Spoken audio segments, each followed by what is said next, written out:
Forrester, TCS Honcho. Time for another video for Metal on Metal TCS Talk. This is going to be part 2 of a series to introduce you to the TCS. And in this video, we're going to talk about TCS units.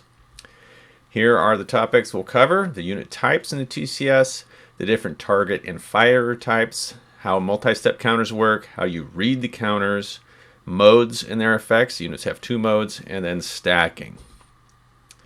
Let's take a look at the first of 4 unit types. The first type is infantry.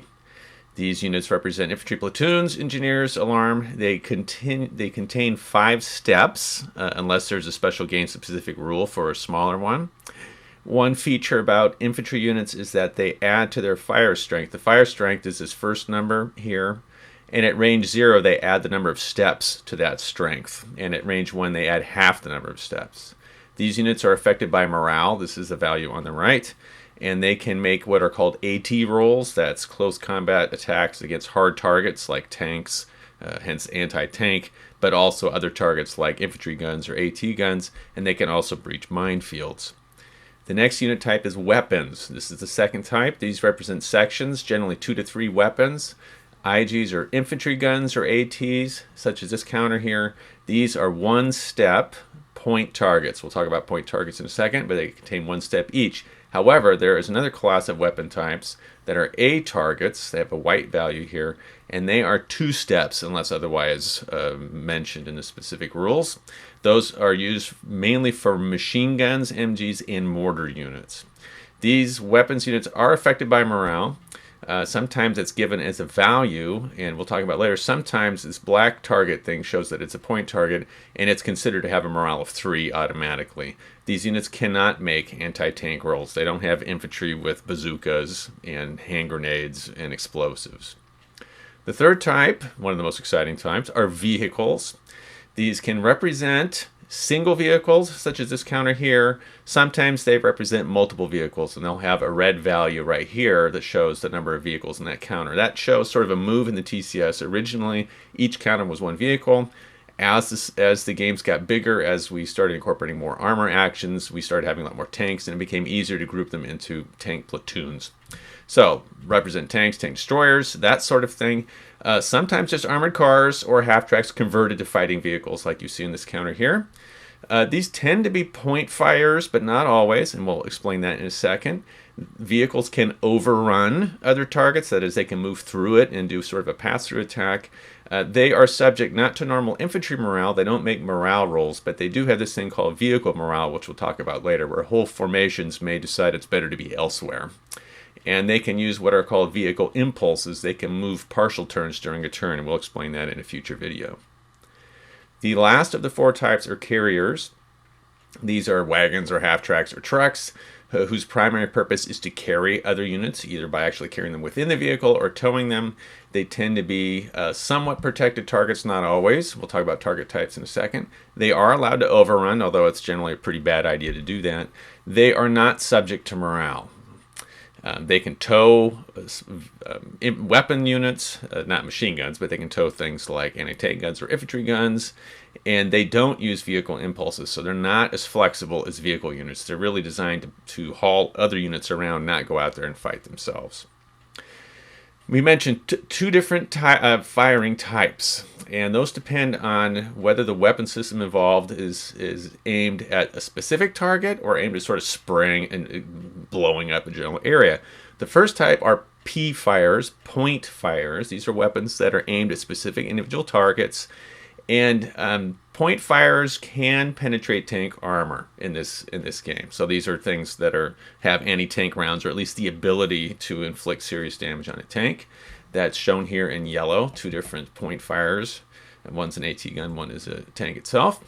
Area fires are high explosives or bullets, so you'll find that these are shown in white. Infantry guns, like this one here, or infantry platoons, machine guns, etc. Now, area fires do not affect point targets, but they can affect both target types. So let's talk about target types. There are 3 kinds. We have 2 kinds of fires, area and point. We have 3 kinds of targets. We have area targets, point targets, and both. Area targets are represented with a white value on the right on their fire mode side. That's their morale value. These include infantry, machine gun, mortars, and thermal targets. These are troops that are spread out and aren't vulnerable to just one single hit. Both targets, the fact that they're both means they can be affected by both weapon types. So B targets, at least those that are not, that have the 0 or the 1 over here, can be fired at by point fires as individual hits. So a tank or an infantry or an AT gun can try to pick them off one by one. Sometimes there are also vehicles and carriers too, are both targets. Machine guns in our game are not. I mean, one could argue for machine guns being able to be targeted by an anti-tank gun or a tank-specific weapons, but it works better in our system to have machine guns because they're harder to see, harder to spot, be treated as A targets and not actually as both targets. Now, the only values you'll get for both are 0 and 1. 1 shows some level of protection against area fires. Point targets are shown, the defensive value on the right, in yellow, and these are tanks, tank destroyers, and assault guns, and pillboxes in some games too. So we've got 3 colors for the numbers on the TCS counters. There's white, black, and yellow. White is used to show, if we're looking at the left side, this is the firepower, the fire strength. If it's white, that means the unit is an area fire. The range is this next number, and you can see it's either black or white. If it's white, that shows that it's a high trajectory fire, which we'll talk about later, but that basically means some sort of fire that's lobbed over, such as howitzers and artillery and that sort of thing, or here in this case, mortars. And if the defensive value is to the right, this shows that it's an area target, and then the white value represents the morale of the unit. 3 is okay, 1 is great, 5 is not so hot. The black numbers are shown to represent high trajectory. Low trajectory. So I'll correct that. It's not high, it's low. This is an example of a low trajectory fire when the range is in black. This is for a point fire, and that's also for a point fire. In black, for the target type at the right, shows whether that it is a both target type. So it'll be either a 1 or a 0. The yellow number shows that on the left, that's a point fire. On the right, that it's a point target.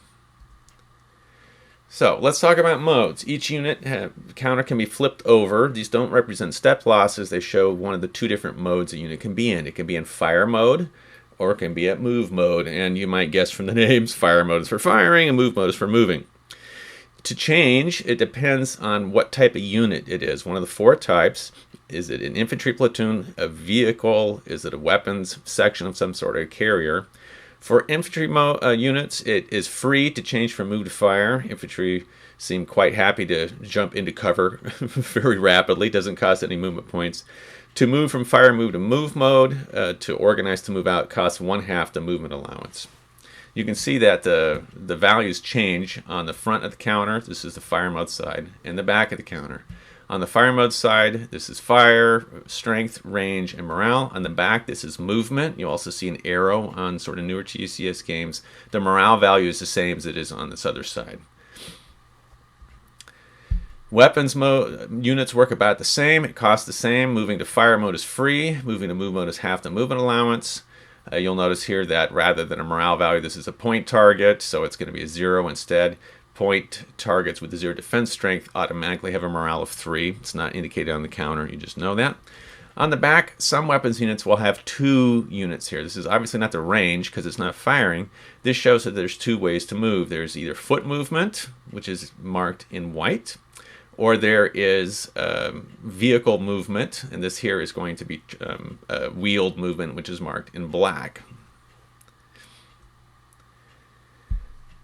Over here, we have vehicles. Now, these cost a little bit different movement points to change mode. To move in fire mode, that is for a vehicle to go out and find a hold down position, costs 1/3 of its movement allowance, or 1 impulse.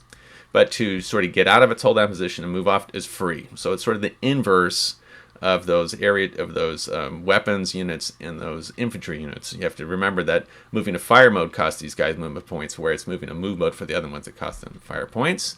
The difference between the fire mode side and the move mode side is very similar to what we were just looking at. Here we've got the fire strength, the range. There's an indication of number of steps. This is a multi-step unit, 3 Shermans in this counter. And the defense strength. Over here in the move mode side, we have their move, where the yellow indicates track movement, and also the defense strength is given there. So, what can you do in each of these modes? In fire mode, you can fire what are called suppressive fire actions, SFAs. That is the fire from one or multiple hexes towards one hex, spraying it with area fire to try to keep their heads down. You can also fire a point fire action, which is the specific fire of point fires at specific targets in the hex. So those are two different actions to do that. You can fire Overwatch when you're fire mode, that is reacting to enemy movement or fire. We'll cover that in a later video. You can breach minefields for those so inclined to do it. And in fire mode, you can observe for indirect fire for both mortars and artillery. You have to be in fire mode to observe for artillery. In move mode, you can obviously move. You can assault. Assault combat is moving into an enemy occupied hex to try to kick them out. Quite bloody. You can overrun, which is moving into and firing and leaving. That's what vehicles do, and carriers. Enemy hex, you can mount and dismount carriers, so infantry can hop in the half track. That costs them movement points. And you can also breach minefields in move mode if you're an infantry unit. To change, you change mode during your action phase. We talked about in the first video that first you have your command phase, then you have the artillery and aircraft phase, and then each player has an action phase. So changing modes happens during the action phase. You cannot voluntarily change mode if you're suppressed, paralyzed, or marked fired. Those are morale states, and we'll talk about how you get there later. Stacking in this game is pretty high, but you'll find that you generally don't want to stack this high because it has very bad effects on you when you're subjected to artillery fire. The more steps you have in a hex, the harder you're going to get pummeled. So the actual limit is 30 A and B steps. I don't think I've ever seen a game where anyone's hit that limit. Generally, you want to keep it 7 steps or fewer just to keep the hex survivable so that you don't get wiped out. 6 vehicles and carriers can be in one hex the most, and you can only enter enemy hexes when you're moving through overrun or assault. So, what did we cover here? We went through unit types. We talked about A firers and P firers. We talked about A targets, B0 targets, which are very weakly protected, B1 targets, which are somewhat protected B targets. And then point targets, we talked about how to read the counters, the 2 different modes, fire mode and move mode, what you can do in those, and stacking. That will be it for this section. Next, we are moving on to the command phase, op sheets, and that good stuff.